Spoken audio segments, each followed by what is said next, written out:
A pesar de que la mía es historia, no la empezaré por el arca de Noé y la genealogía de sus ascendientes, como acostumbraban a hacerlo los antiguos historiadores españoles de América, que deben ser nuestros prototipos. Tengo muchas razones para no seguir ese ejemplo, las que callo por no ser difuso. Diré solamente que los sucesos de mi narración pasaban por los años de Cristo de 183. Estábamos, a más, en Cuaresma, época en que escasea la carne en Buenos Aires, porque la Iglesia, adoptando el precepto de Epícteto, sustine, abstine, sufre, abstente, ordena vigilia y abstinencia a los estómagos de los fieles a causa de que la carne es pecaminosa. Y como dice el proverbio, busca la carne.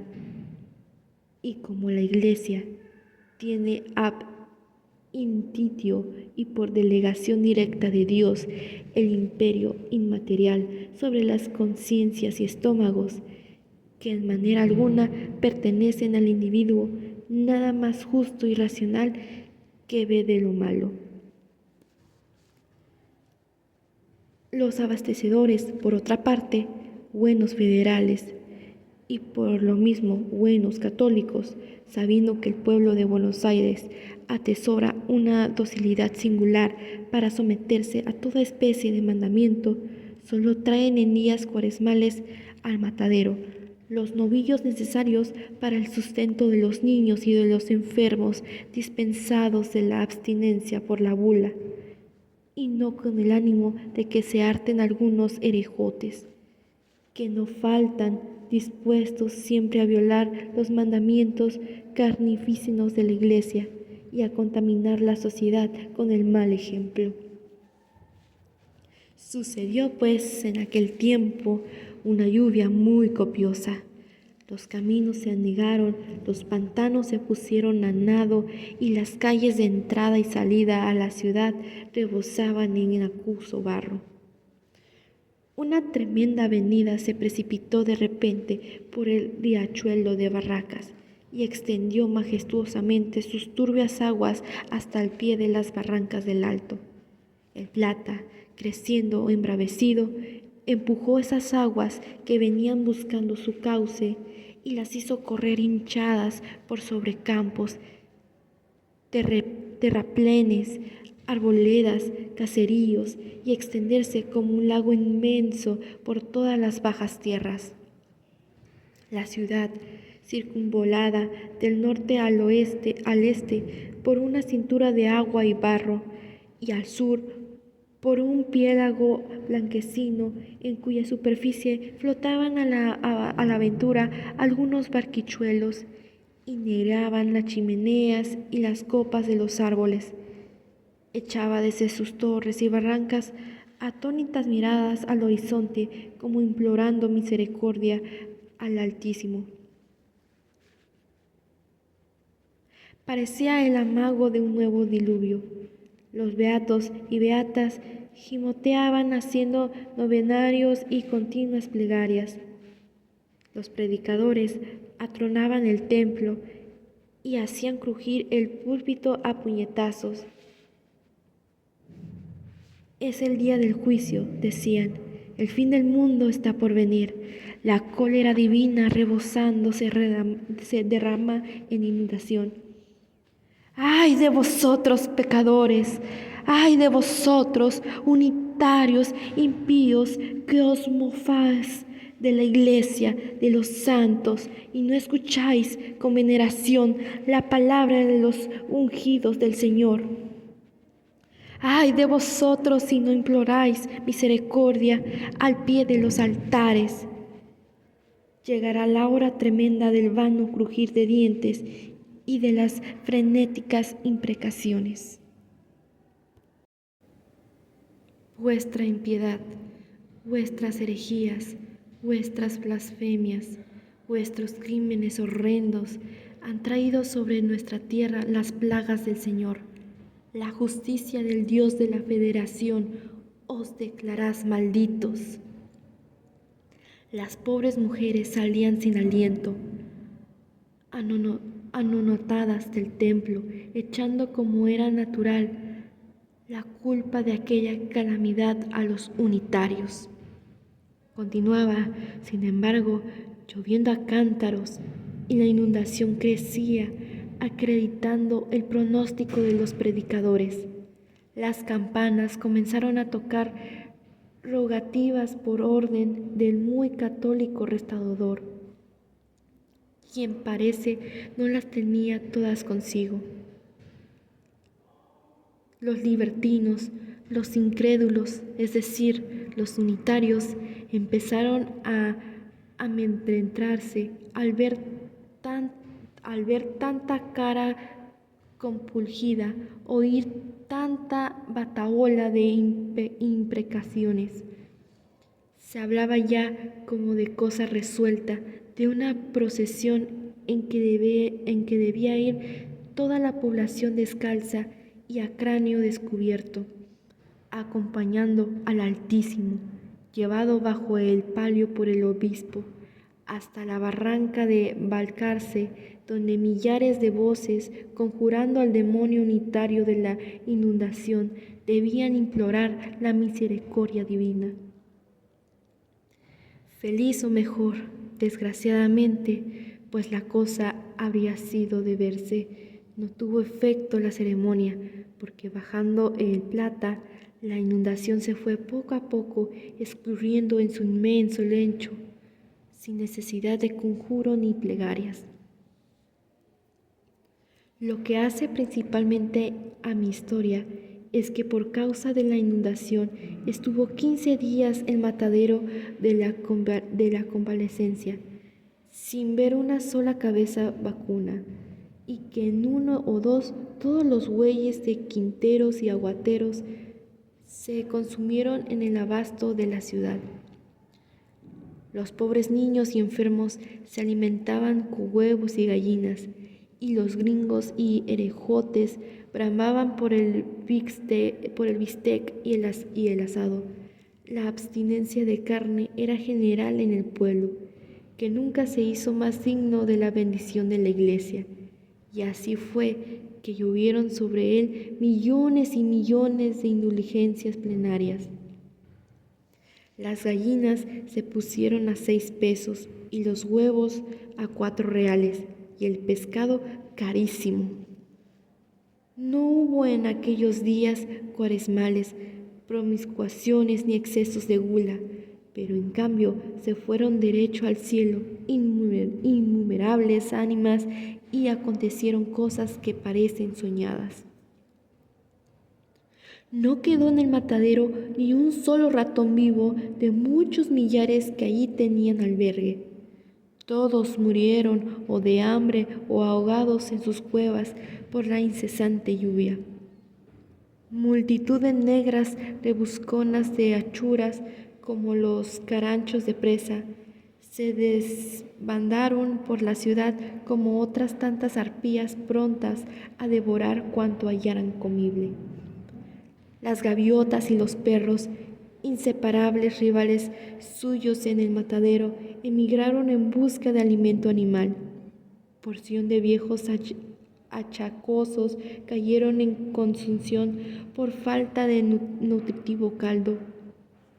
Pero lo más notable que sucedió fue el fallecimiento casi repentino de unos cuantos gringos herejes que cometieron el desacato de darse un hartazgo de chorizos de Extremadura, jamón y bacalao, y se fueron al otro mundo a pagar el pecado cometido por tan abominable promiscuación.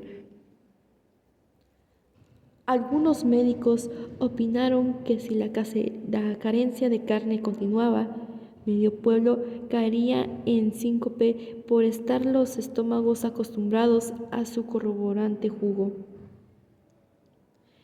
Y era de notar el constante entre estos tristes pronósticos de la ciencia y los anatemas lanzados desde el púlpito por los reverendos padres contra toda clase de nutrición animal y de promiscuación en aquellos días destinados por la Iglesia al ayuno y la penitencia. Se originó de aquí una especie de guerra intestina entre los estómagos y las conciencias, atizada por el inexorable apetito y las no menos inexorables vociferaciones de los ministros de la Iglesia, quienes, como es su deber, no transigen con vicio alguno que tienda a relajar las costumbres católicas,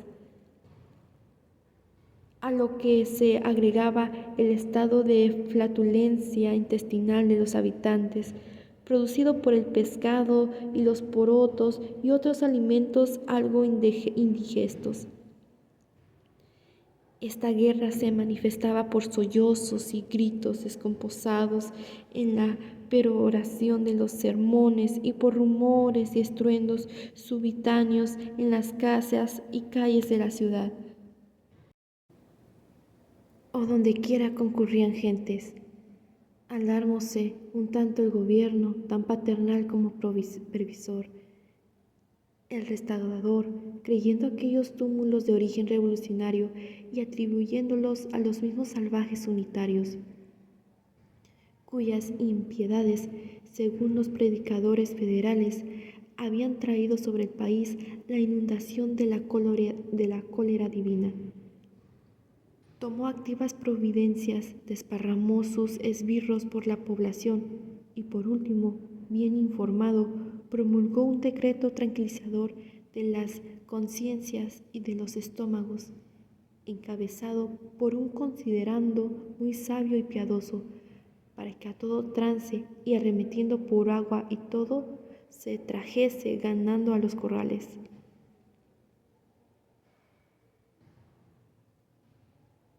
En efecto, el 16º día de la carestía, víspera del día de Dolores, entró a nada por el paso de Burgos al matadero del Alto una tropa de 50 novillos gordos, cosa poca, por cierto, para una población acostumbrada a consumir diariamente de 250 a 300, y cuya tercera parte al menos gozaría del fuero eclesiástico de alimentarse con carne.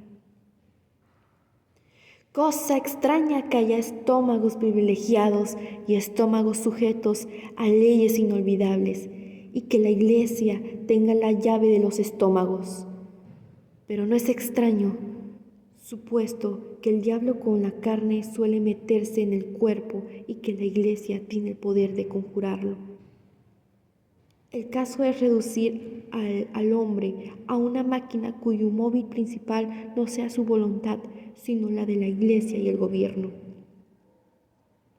Quizá llegue el día en que sea prohibido respirar aire libre, pasearse y hasta conversar con un amigo, sin permiso de autoridad competente. Así era, poco más o menos, en los felices tiempos de nuestros beatos abuelos, que por desgracia vino a turbar la Revolución de Mayo. Sea como fuera, a la noticia de la providencia gubernativa, los corrales del Alto se llenaron, a pesar del barro, de carniceros, achurradores y curiosos, quienes recibieron con grandes vociferaciones y palmoteos los 50 novillos destinados al matadero. «¡Chica, pero qué gorda!», exclamaban. «¡Viva la Federación! ¡Viva el restaurador!», porque han de saber los lectores que en aquel tiempo la Federación estaba en todas partes, hasta entre las inmundicias del matadero, y no había fiesta sin restaurador, como no hay sermón sin Agustín. Cuentan que al oír tan desafiadores gritos, las últimas ratas que agonizaban de hambre en sus cuevas se reanimaron y echaron a correr desatentadas, conociendo que volvían a aquellos lugares la acostumbrada alegría y la algazara precursora de abundancia. El primer novillo que se mató fue todo entero de regalo al restaurador, hombre muy amigo del asado. Una comisión de carniceros marchó a ofrecérselo a nombre de los federales del Matadero, manifestándole in voce su agradecimiento por la acertada providencia del gobierno, su adhesión ilimitada al restaurador y su odio entrañable a los salvajes unitarios, enemigo de Dios y de los hombres.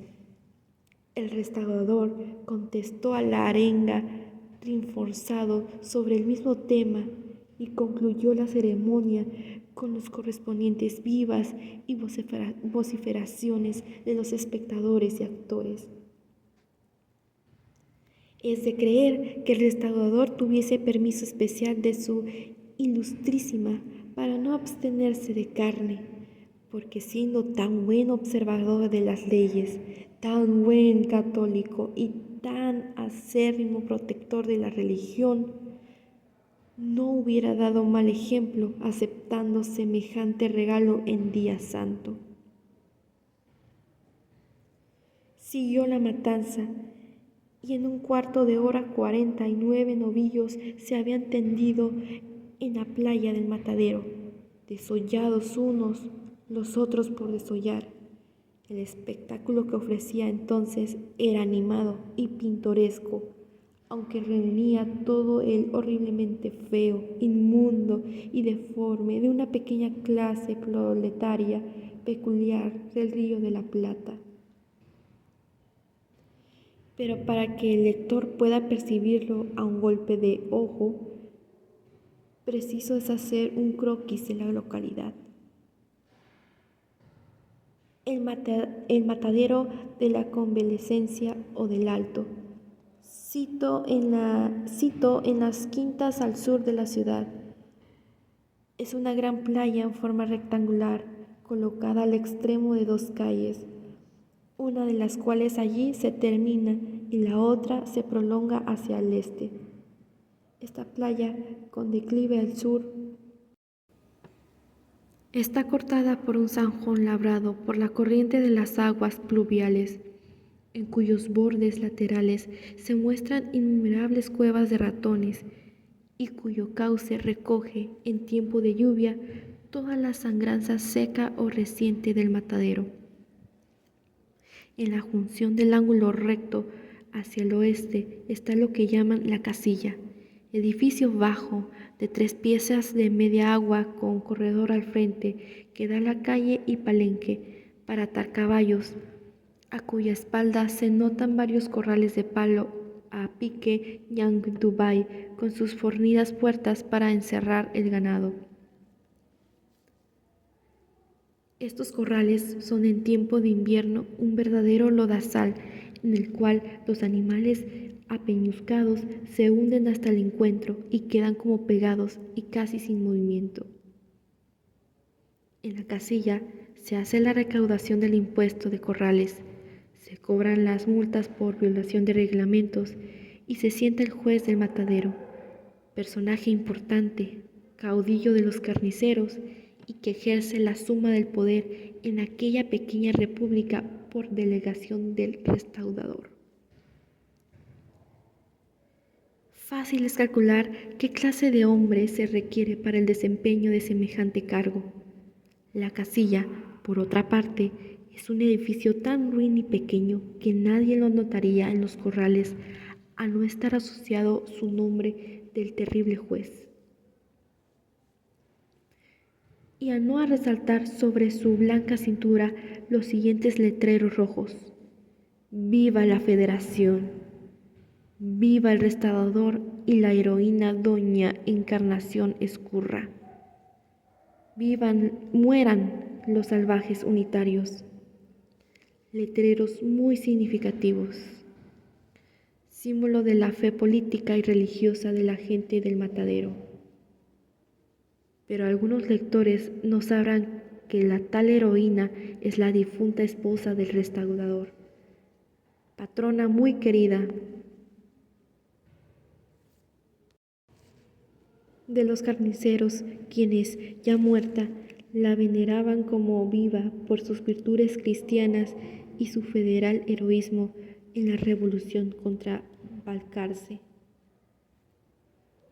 Es el caso que en un aniversario de aquella memorable hazaña de la Mazorca, los carniceros festejaron con un espléndido banquete en la casilla La Heroína, banquete al que concurrió con su hija y otras señoras federales, y que ahí, en presencia de un gran concurso, ofreció a los señores carniceros en un solemne brindis su federal patrocinio, por cuyo motivo ellos la proclamaron entusiasmados patrona del matadero, estampando su nombre en las paredes de la casilla, donde se estará hasta que la borre la mano del tiempo. La perspectiva del matadero a la distancia era grotesca, llena de animación. 49 reses estaban tendidas sobre sus cueros y cerca de 200 personas hollaban aquel suelo de lodo regado con la sangre de sus arterias. En torno de cada res resaltaba un grupo de figuras humanas de tez y razas distintas. La figura más prominente de cada grupo era el carnicero con el cuchillo en mano, brazo y pecho desnudos, cabello largo y revuelto, camisa de chiripa y rostro embadurnado de sangre. A sus espaldas se rubullaban, caracoleando y siguiendo los movimientos, una comparsa de muchachos, de negras y mulatas achuradoras, cuya fealdad trasuntaba las arpías de la fábula, y entremezclados con ella, algunos enormes mastines olfateaban, gruñían o se daban de torascones por la presa. 40 y tantas carretas toldadas con negruzco y pelado cuero se escalonaban irregularmente a lo largo de la playa, y algunos jinetes, con el poncho calado y el pozo prendido al tiento, cruzaban por entre ellas al tronco o, reclinados sobre el pescuezo de los caballos, echaban ojo indolente sobre uno de aquellos animados grupos, al paso que más arriba, en el aire, un enjambre de gaviotas blanquiazules que habían vuelto de la emigración al olor de carne, revoloteaban cubriendo con su disonante graznido todos los ruidos y voces del matadero, y proyectando una sombra clara sobre aquel campo de horrible carnicería. Esto se notaba al principio de la matanza, pero a medida que adelantaba, la perspectiva variaba. Los grupos se deshacían, venían a formarse tomando diversas actitudes y se desparramaban corriendo como si en medio de ellos cayese alguna bala perdida o asomase la quijada de algún encolorizado mastín. Esto era que el carnicero en un grupo descuartizaba o, a golpe de hacha, colgaba en otro los cuartos de los ganchos a su carreta, despellejaba en sacaba el cebo en aquel, de entre la chusma, que hojeaba y aguardaba la presa de achura. Salía de cuando en cuando una murienta mano a dar un torascón con el cuchillo al cebo o a los cuartos de la res, lo que originaba gritos y explosión de cólera del carnicero y el continuo hervidero de los grupos, dichos y gritería descompasada de los muchachos. «Ahí se mete el cebo en las tetas, la tía», gritaba uno. «Aquel lo escondió en el alzopón», replicaba la negra. «¡Che, negra bruja! Salí de aquí antes de que te pegue un tajo», exclamaba el carnicero. «¿Qué le hago, ño Juan? No sea malo, yo no quiero sino la panza y las tripas». «Son para la bruja, a la madre». «¡A la bruja! ¡A la bruja!», repitieron los muchachos. Se lleva la riñonada y el tongorí, y cayeron sobre su cabeza sendos cuajos de sangre y tremendas pelotas de barro. Hacia otra parte, entre tanto, dos africanas llevaban arrastrando las entrañas de un animal.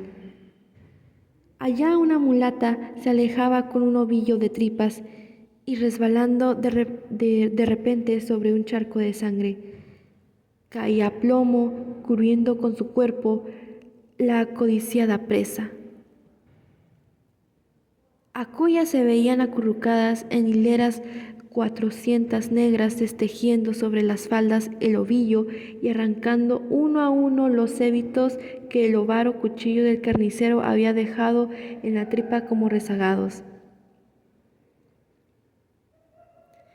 Al paso que otras vacilaban panzas y vejigas y las hinchían de aire de sus pulmones para depositar en ellas, luego de secas, la churra.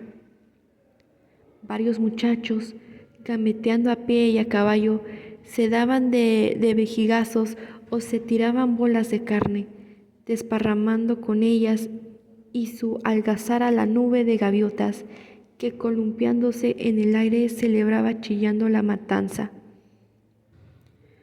Oíanse a menudo, a pesar del veto del restaurador y de la santidad del día, palabras inmundas y obscenas, vociferaciones preñadas de todo el cinismo bestial que caracteriza a la chusma de vuestros mataderos, con las cuales no quiero regalar a los lectores. De repente caía un bofe sangriento sobre la cabeza de alguno, que de allí pasaba de lado a lado, hasta que algún deforme mastín lo hacía buena presa, y una cuadrilla de otros, por si estrujo o no estrujo, armaba una tremenda de gruñidos y mordiscones. Alguna tía vieja salía furiosa en persecución de un muchacho que le había embadurnado el rostro con sangre, y acudiendo a sus gritos y puteadas, los compañeros del rapaz la rodeaban y azuzaban como los perros al otro, y llovían sobre ella zoquetes de carne, bolas de estiércol con groseras carcajadas y gritos frecuentes, hasta que el juez mandaba restablecer el orden y despejar el campo. Por un lado, dos muchachos se adiestraban en el manejo del cuchillo, tirándose horrendos tajos y reveses. Por otro, cuatro, ya adolescentes, ventilaban a cuchillas el derecho a una tripa gorda y un mondongo que había robado a un carnicero. Y no de ellos distante, porción de perros flacos ya de la forzosa abstinencia. Empleaban el mismo medio para saber quién se llevaría un hígado envuelto en barro. Simulacro en pequeño era este del modo bárbaro con que se ventilan en nuestro país las cuestiones y los derechos individuales y sociales. En fin, la escena que se representaba en el matadero era para vista, no para escrita. Un animal había quedado en los corrales, de corta y ancha cerviz, de mirar fiero, sobre cuyos órganos genitales no estaban conformes los pereceres porque tenía apariencias de toro y de novillo. Llególe su hora. Dos enlazadores a caballo penetraron al corral en cuyo contorno hervía la chusma a pie, a caballo y horquetada sobre sus nudosos palos. Formaban en la puerta el más grotesco y sobresaliente grupo de varios violadores y enlazadores de a pie, con el brazo desnudo y armados del certezo lazo, la cabeza cubierta con un pañuelo punzo y chaleco y chiripa colorado, teniendo a sus espaldas varios jinetes y espectadores de ojo escrutador y anhelante.